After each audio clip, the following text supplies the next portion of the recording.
예, 오늘 말씀의 제목이요, 하나님의 방식입니다. 이스라엘이 요단강을 건너면서 시작된 정복 전쟁이 오늘 본문으로 일단락됩니다. 이게 6장부터 시작된 본문이거든요. 그러니까 이 11장까지 몇 장 되지 않는 이 지면 속에 수많은 전쟁들이 기록되어 있어요.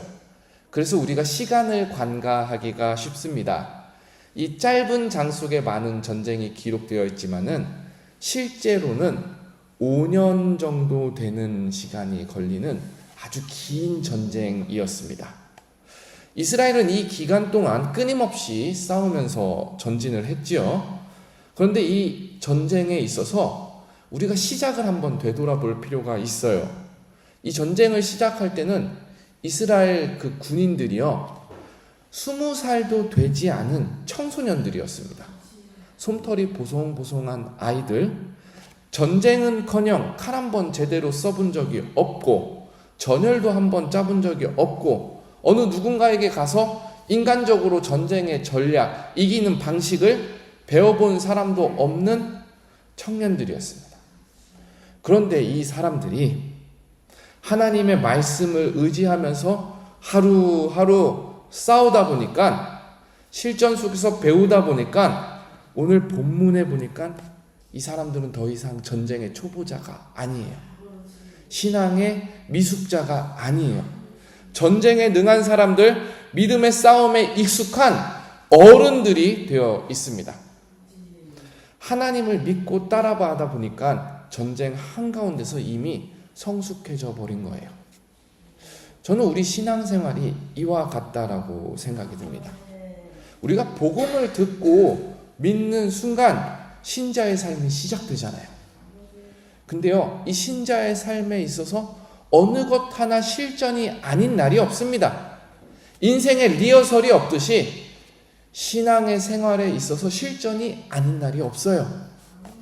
우리가 믿음의 선한 싸움이라는 것이요, 믿기로 시작한 그 순간부터 시험도 있고 전투도 있고 승리도 있고 엎어졌다 일어났다 흔들렸다 바로잡았다, 이 순간이요, 하나님께서 우리를 부르시는 그날까지 끊임없이 쉬지 않고 일어나는 전쟁입니다.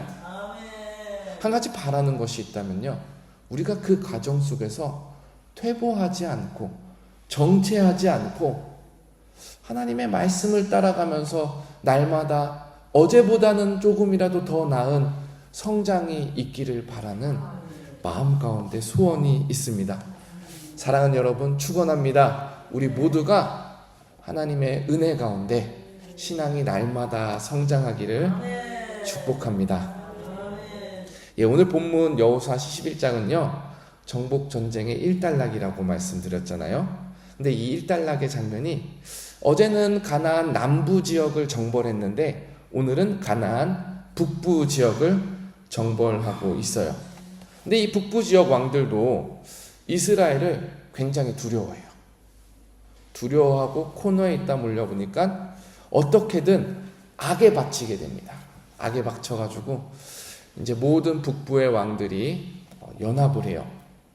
4절을 보니까 그 연합한 군대가 얼마나 대단하냐면요, 4절에 보니까 백성이 많아 해변에 수많은 모래 같고 말과 병거도 힘이 많았더라. 여러분, 이스라엘 백성은 여전히 한 민족이에요. 여러 민족이 연합해서 싸우는 것이 아니라 단일 민족이 전쟁을 하고 있어요.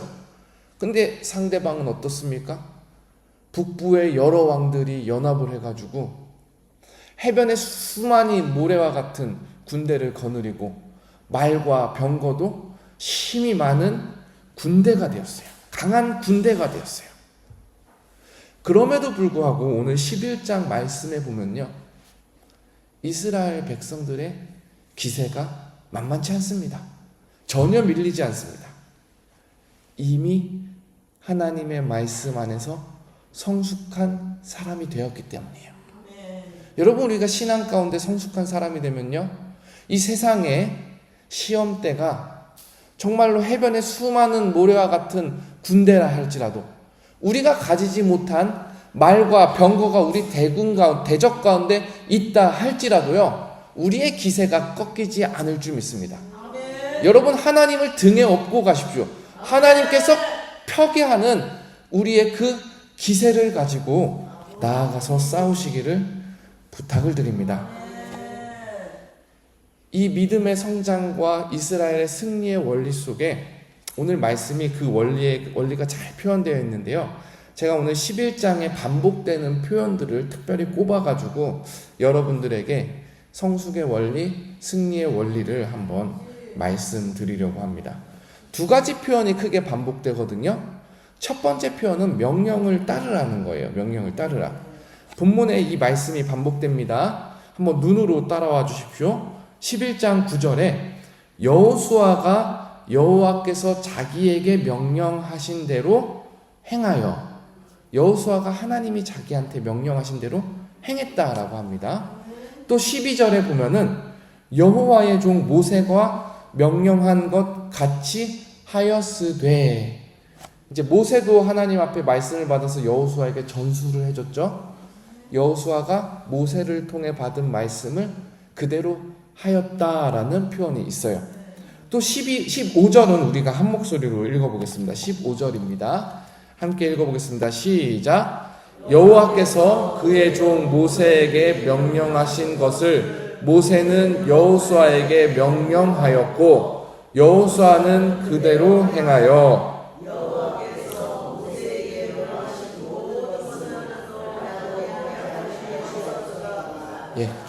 하나도 행한 것이 없었더라라는 표현이 나와요. 너무나 익숙한 원리죠. 우리가 교회에 말씀을 10번 들으면 한 10번 중에 5, 6번은 말씀대로 합시다라는 주제가 꼭 들어갑니다. 우리에게 너무나도 친숙한 표현들입니다. 내 뜻이 아니라 하나님의 뜻을 따르라. 내 방법이 아니라 하나님의 명령을 따르라. 하나님의 편에 서는 것은 말씀에 순종하는 것이다. 귀에 못이 박히도록 듣는 이야기예요. 그렇게 해야 우리가 승리를 쟁취하는 것이 아니라 하나님이 우리에게 주시는 승리를 받는 것이다. 머리로는 잘 알고 입으로는 쉽게 공감하는 말입니다. 그런데 이러면 어떻습니까? 하나님의 명령이, 하나님의 말씀이 세상의 원리와 정말로 정반대에 있다면 어떨까요? 우리의 사실 신앙의 모든 갈등은요, 이때부터 시작되는 거예요. 때로는 말씀이 세상의 원리와 비슷해가지고 내가 이성적으로 판단이 잘 되고 이성적으로 따라가기 쉬울 때는 말씀을 따르는 길이 생각보다 수월합니다. 그런데 말씀을 들여다보니까 이거는 정말 세상 사는 방법을 너무 말씀이 달라도 너무 다른 것 같은데 하는 순간 우리 마음에 사실 시험이 찾아와요. 이 두 번째 반복되는 표현이 이 부분에 맞닿아 있어요. 먼저 두 번째 반복되는 표현을 제가 한번 짚어보겠습니다. 11장 11절에 보면은 그 가운데 모든 사람을 칼날로 쳐서 진멸하여 호흡이 있는 자는 하나도 남기지 아니하고, 12절에 보면 여호수아가 그 왕들의 모든 성읍과 그 모든 왕을 붙잡아 칼날로 쳐서 진멸하여 바쳤으니 그들을 진멸하여, 20절에 그들을 진멸하여 바치게 하여 은혜를 입지 못하게 하고, 진멸한다라는 표현이 반복돼요. 포로도 진멸하고 상대방의 말도 진멸하고 병거도 진멸합니다. 히브리 표현으로 헤렘이라는 표현이에요. 온전히 바쳐서 드리는 것이라는 표현입니다. 하나님께서 여호수아와 이스라엘에게 내리신 명령은 분명했어요. 포로를 남기지 말라, 재산을 탐하지 말라, 전리품을 챙기지 말라, 적군도 성읍도 모든 것을 하나님께 바치라라는 거예요. 그런데요, 이 원리가요, 세상의 공식과 전혀 반대가 됩니다. 원래 세상의 전쟁은요, 싸우면 싸울수록 내 물자가 떨어져요. 내 체력이 떨어져요. 내 군대가 떨어져요. 그렇기 때문에 전쟁에서 꼭 하는 것이 뭐냐면은 포로를 붙잡아가지고 우리 편을 만들어요. 전리품을 취해가지고 전리품을 돈이잖아요. 이 돈을 우리 지휘관들에게, 우리 병사들에게 나눠주면서 권력을 사요. 이것이 일반적인 전쟁의 원리입니다. 징기스칸 아시죠? 몽골의 대황제. 징기스칸이 세상에서 전쟁 제일 잘하는 왕이었어요. 징기스칸이 전쟁을 어떻게 했냐면은 영토를 넓혀갈 때의 성공 사례가 무엇이냐면은 이길 때마다 사람들을 진멸하지 않고 항복을 받아내요. 상대 왕에게도 항복을 받아내고 상대 군사에게도 항복을 받아내요. 그래가지고 자기 군대로 편입을 시킵니다. 다음 전쟁이 있을 때 새로운 포로들, 새로운 군사들을 가장 앞에 내보내요. 그러면 그 사람들이 총알바지 되겠죠. 화살바지 되겠죠. 그러면 자기 충성된 베테랑 병사들은 안전하잖아요. 전쟁을 이렇게 치르는 거예요, 세상에서는.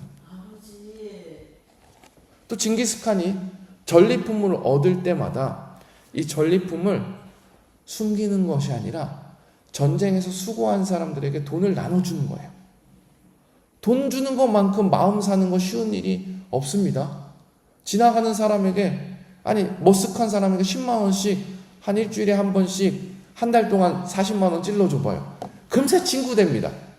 징기스칸이 전리품 취해가지고 지휘관들에게 전리품 나눠주는 거예요. 야, 너 이거 가져. 이번에 수고했어.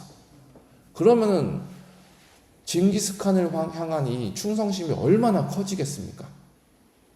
전쟁은 원래 이렇게 하는 거예요. 세상은 원래 이렇게 이겨가는 거예요. 근데 하나님이 여호수아한테 그거 하지 말라고 합니다. 항복한 사람들 남겨두지 말고 다 하나님께 바치라. 전리품 함부로 나누지 말고 다 하나님께 바치라. 심지어 오늘 보니까 말들 있잖아요. 전쟁에 쓰이는 말들 뒤꿈치 끊어가지고 죽여버리라. 말들 남겨뒀다가 다음 전쟁에 재활용하면 얼마나 좋습니까? 근데 하나님 그거 하지 말라라는 거예요. 믿음의 성숙은 이 시험을 뛰어넘을 때 있습니다. 여러분에게 있어서 이러한 시험은 무엇입니까? 하나님의 명령이 세상의 성공 원리와 완전 반대되는 시험은 분명 우리 삶 가운데 하나씩 다 있습니다. 근데 그것을 뛰어넘어야 돼요. 그것 또한 하나님께 바쳐야 돼요. 그것이 신앙의 성숙 원리입니다. 목사인 저에게도 그러한 시험들이 있습니다. 기도할 때 하나님 목회 잘하게 해주세요.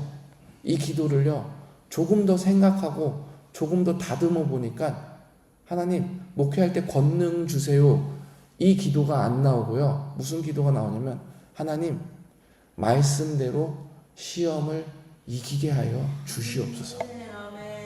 그래서 그 시험 이길 때 내가 치르는 전쟁이 아니라 하나님이 치르는 전쟁이라는 것을 이 목회 현장 가운데서 배우게 하여 주시옵소서.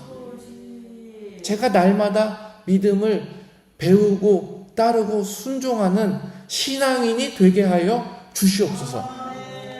기도로 바뀌더라고요. 사랑하는 여러분, 여러분에게 있어서 이 시험은 무엇입니까? 전쟁을 치르는데 적군을 흡수하는 것이 아니라 하나님이 하실 거니까 그것마저도 하나님께 바치라라는 이 결단은 여러분들에게 무엇입니까?